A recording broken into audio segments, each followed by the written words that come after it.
So in double rolls, release tension in the hand with the first small roll. Then go to the next one. Open your hand as you reach the top of the second larger roll. Then play the next note at the bottom of this second roll. So the first note, small roll, no, normal roll. Then the opening roll at 12, you open your finger, and then at 6 you land and you play.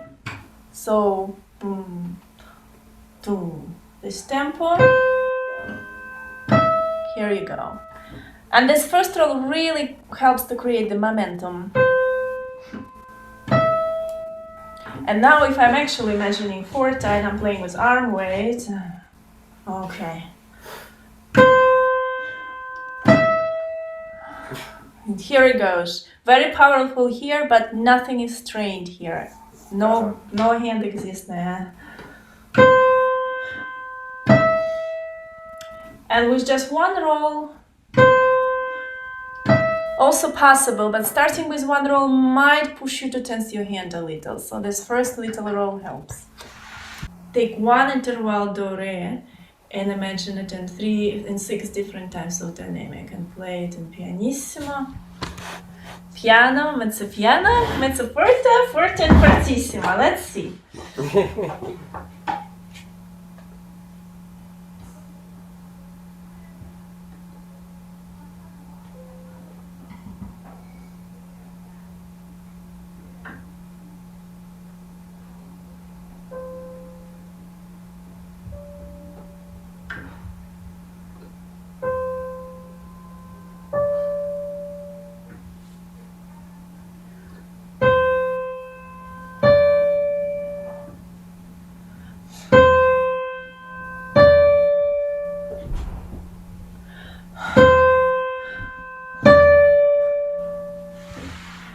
All 6 dynamics. It was very clear. Okay. If you don't imagine dynamics anyhow, it will also result in this poor ghost sound piano and the harsh tone and forte. Yeah. It's not just you have not imagined dynamics well enough. Most of the time you have not imagined dynamics at all. Then you end up just playing everything mezzo forte till your teacher says quietly, and then you sort of go and trying to play with compulsive tension quietly or more sound, and you start banging the keys. When I was asking you, well, imagine the timbre of violins, what did we do? We listened to them. Yeah, or imagine sound movement, what did we do? We sang, and so through the oral experience we can now imagine how the sound is moving. Imagine sound texture again, what did we do? We listened to the pedal. But if we're talking about dynamics, what do we listen? We're listening dynamics. And this active dynamics listening to really sort of recognize in your mind which level of dynamics it is for me, and then have in your pocket maybe 3 in the area of piano and 3 in the area of forte, and then know exactly this is my pianissimo and this is my fortissimo and this is mezzo piano and this is mezzo forte. That's very important, because I'm not gonna say all, but most of the pianists have no idea what dynamics they are manipulating with. They just sort of, again, intuitively playing louder or softer. The importance of when you are focusing on a certain musical mean of expression that you're about to practice, you know that certain things in the score that appear to belong to that musical mean of expression, they actually can be completely dismissed, because they don't belong to it. And otherwise it will result in this confusion, which again will lead to compulsive tension and affect our piano playing. So like with dynamics, when we look at the score and we see hairpin, which is in the middle of the nowhere, as I say, there's no dynamics at the end and the beginning of this hairpin, but we think, oh, well, it's a sort of a abstract hairpin, so I go a little bit louder there. That's it. Confusion, compulsive tension, locked in, fixation, stagnant, injury at the end, okay, in the worst scenario. And the same will be when we talk next month in the third book about phrasing, when you look into phrasing and you see slurs. It's the same bzzz in your mind because it's the slur bzzz, but yet I don't know what exactly it means bzzz, and you end up just like again accumulate compulsive tension because the slur actually many slurs you will learn have nothing to do with phrasing. It had actually to do with tradition of writing, especially in the classical period. Like every slur you will see will add at the bar line. That's not your phrase. That's very crazy. Yeah, that's because that's how they were using the traditional way of bowing technique. And only Clementi, some decades later, changed it. Mozart tried a little bit. You can see sometimes he would take that slur and, being extremely naughty, he would drag it across the bar line till the middle of the next bar, and you go, wow, this must be so lyrical and smooth, you know. But those small slurs were just creeping me out when I was playing this sonata, because every time I didn't do them, my teacher would say, not detailed enough. Every time I tried to do them, my teacher would say, oh, you will kind of separate everything. And I don't know what to do, you know.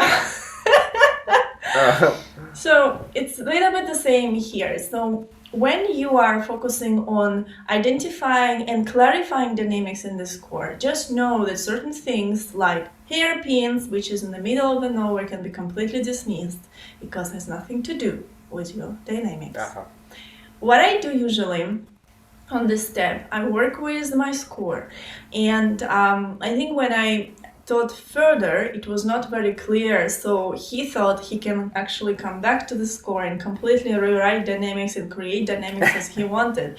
And he presented me after the lesson that masterpiece, and I was like, what have you done? A little bit of an overkill over there.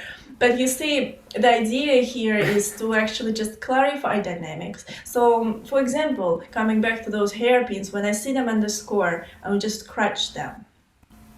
As I told you before, visuals, how it is written in the score really affect us. So instead of just keep stumbling upon this hairpin and telling myself, this is not dynamics, I simply erase it. So you know. As what else I would do? If, for example, there is a score with no dynamics at all, I don't know in which ocean, which waters I'm swimming, so I have to put at least something, just to be clear, you know. And the same, again, to clarify those crescendos over a few bars, I would sometimes write 3 different dynamics in the same measure.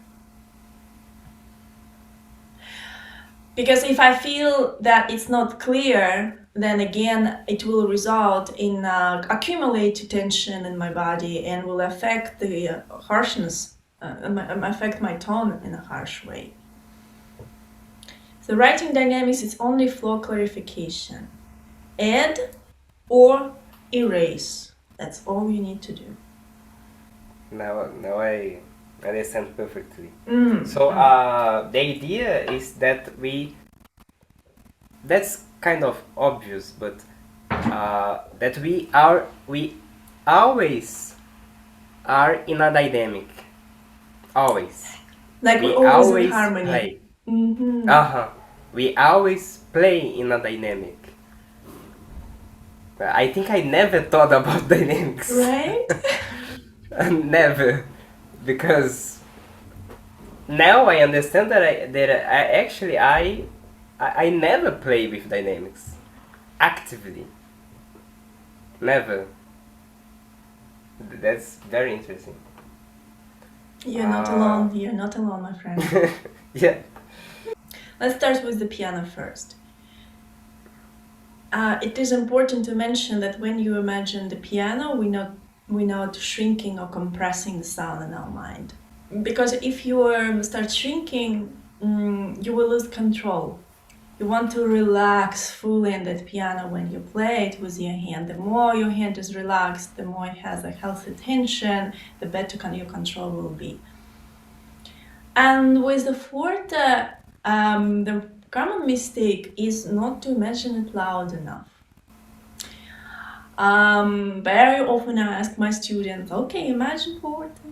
They say, and I continue, well, now that's your piano. Now let's move to forte. Come on, you can do it better. You sometimes don't realize that your forte that you imagine is not even forte. It's not even in the forte area. It could be just mezzo piano actually. So it's always good to push yourself more and more and more. Can I, just out of curiosity, can I imagine louder? Okay, can I do it even louder? All right, I really feel it. Okay, now let's say it's my mezzo piano. Oh, now let's say it's my mezzo forte. Now let's make fortissimo.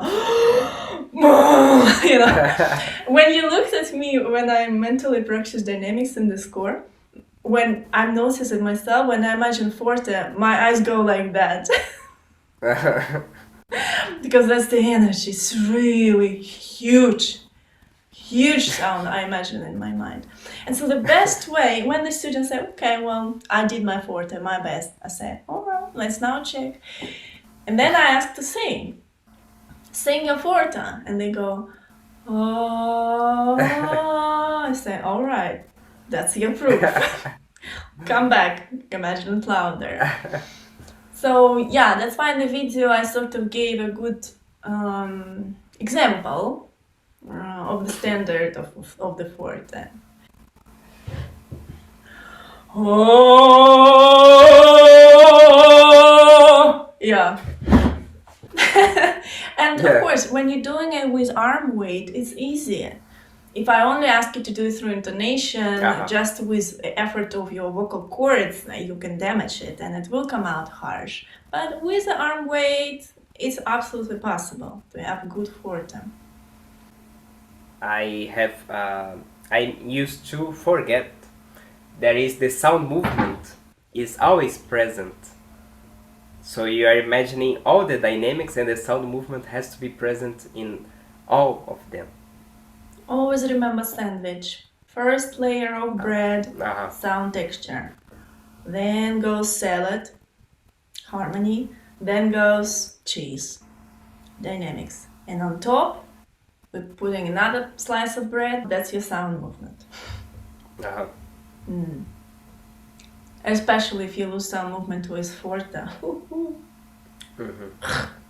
Will not escape harsh tone. If you want to try, you imagine the piano.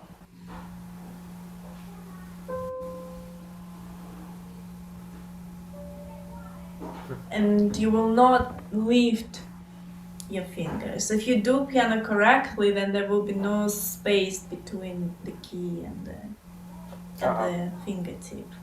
Exactly. If you imagine a very big sound, but you're not using the movement of the hand and fingers that would reflect and transmit the sound in the most efficient way, again, the energy will be locked in here and you end up having here and there. So some of my students, sometimes when they lift the finger, they curve like this. So now we're stretching them like what you've done. Lift it exactly at the top point, because if you lift it before, you will not have the momentum. And so you will not, if you start lifting your finger before without your hand, and just individually, it will not feel natural, healthy, and strong enough. So don't reach before, don't reach also after. It's also not good. Okay. This lifting of the finger is only possible in a slow tempo, and necessary in a slow tempo. So the amplitude of the movement would reflect the sound that we create. When we're gonna play in a faster tempo, again, it will all stay just as a ghost movement there, and you can play, but you will play from here. If your hand is not relaxed enough, then no go. You can do the same movement, but if it's static, you will not get the momentum of this relaxed movement. It will not be the same. So if you play forte this exercise and you find that you have a harsh tone, what is your self-medication here? Check, is your imagination loud enough? Second, is your arm weight loud enough? Yes, if you are doing everything in the right rhythm, 1 and 2. So when I say open my hand, that means lift your finger up. But it's important, I'm saying open your hand, because when you lift your finger up, you're not lifting it independently. You're lifting it with the effort of opening your hand. And this way your hand won't accumulate unhealthy tension, will reflect your forte. Because it's a good exercise for your finger muscles. Yes, this is absolutely true. In the book 4, we'll do a lot of that. Oh, that's great. So you understand, we're making double rolls only when we play in a very slow tempo, very loud, approximately 2 seconds a note. Again, double roll could be a good way to start, but eventually you don't have to do double rolls at all. So in double rolls, release tension in the hand with the first small roll. Then go to the next one, open your hand as you reach the top of the second larger roll. Then play the next note at the bottom of this second roll. So the first note, smaller roll, no, normal roll. Then the opening roll at 12, you open your finger, and then at 6 you land and you play. So, boom. This tempo, here you go. And this first roll really helps to create the momentum. And now if I'm actually imagining forte and I'm playing with arm weight, okay. And here it goes. Very powerful here, but nothing is strained here.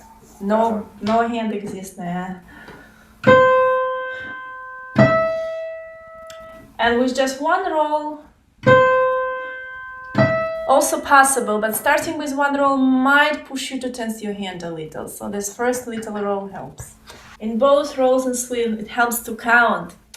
Again, I'm using here the count. So on 1, you play the note, and then you open your hand at end. So you go 1 and 2 and. So 1, and the next time you are 12 and 2. This will again create more momentum. So instead of doing first roll, second roll, you do first roll, and now the swing up or double swing. So you do roll, and now you do double swing. Yeah, so roll, and then just double swing. And on the top of that double swing, you open your hand. Roll and double swing, not double roll, okay? I mean, maybe there is a little roll, but it's not a circle. It's more like that. Feel yourself. For me, it's either just a double swing at the end, or if there is a roll, it's not like that, but like that on top. The loop is very narrow. Sort of stretched.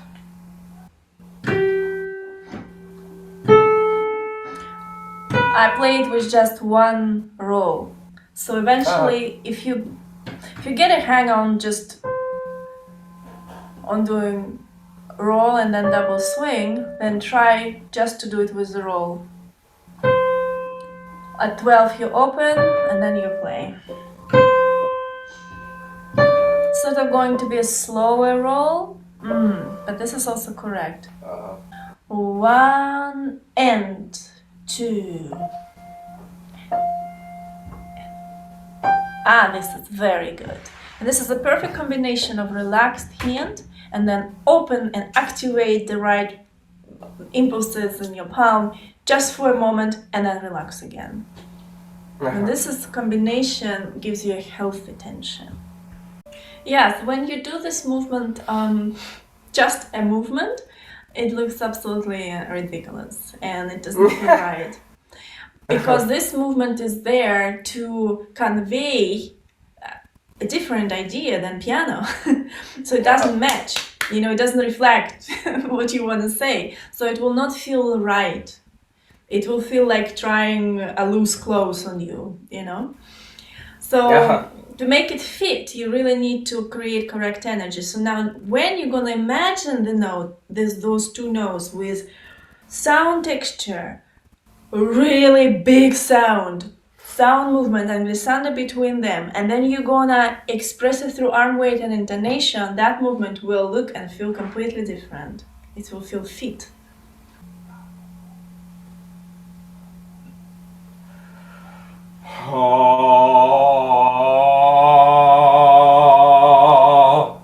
Oh, we're getting closer.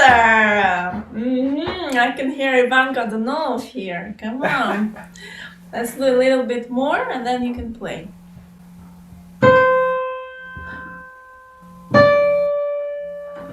Maybe not to bring too much high. Because eventually this, between these last two steps, 1, 2, 3 and 4, the higher is 3. Here, that part will not count as arm weight. So the closer you are at the end to the keyboard, the better. So don't go too high like this, because this part will feel vertically, okay? So just make sure that your hand is still in this distance to the keyboard. Yeah. In the moment where I actually open my hand, and you see how high my fingers are. Yeah. Oh, exactly. When you do, your fingers are like that when you open. Yeah. So make sure that you reach, because that, in this moment, when you stretch them like this, just for a second, this is where you train your muscles the best. That's why playing this four-tone scale like this it's an exercise of a lifetime. You spend 10 minutes do this and you're so ready to play a concerto. It's great. And you feel, when you open, you feel the ligaments. I feel here, I feel there. It's just everything is working here. Here. Yeah. And this is how you play. You play from the ligaments in your palm and the tendons in your palm. You don't play with your fingers. There's nothing here. Fingers are just the extension of your palm. Sort of playing with your palm. So when I do this, I really feel I'm opening from here, But this is not enough. This is just the skin. We're talking about deep stuff here. It's all here. I mean, it's also here, I feel, as well. Remember that Wolverine? Yeah, exactly. And you do it exactly at the end. 1 and 2. 1 and 2. But I already felt the size much bigger. Even the sound. Yes. Because I played this A, had a very bright sound, and I was surprised because I was not expecting the volume. So I already had this. Great.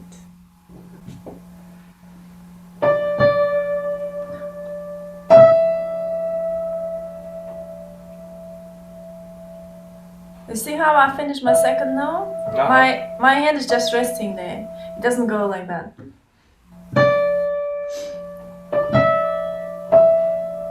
Yeah. Maybe your elbow will move a little. But if I continue doing this, I don't feel I'm resting. I don't feel that I release. Well, if I do this, I feel I still have tension here. Yeah. But it's important that no tension for a second, release.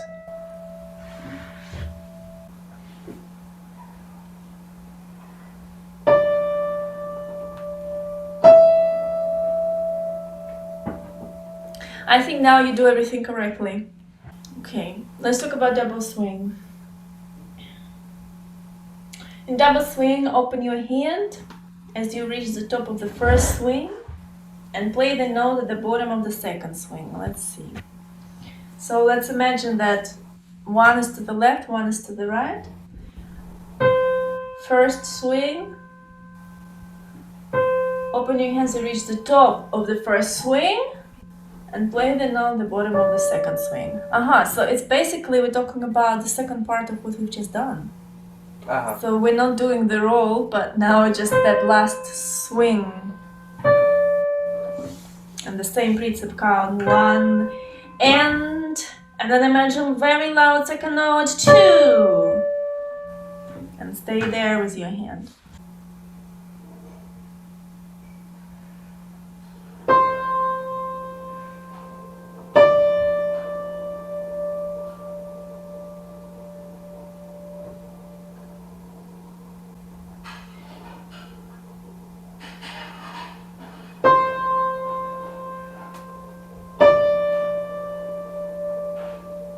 Yeah.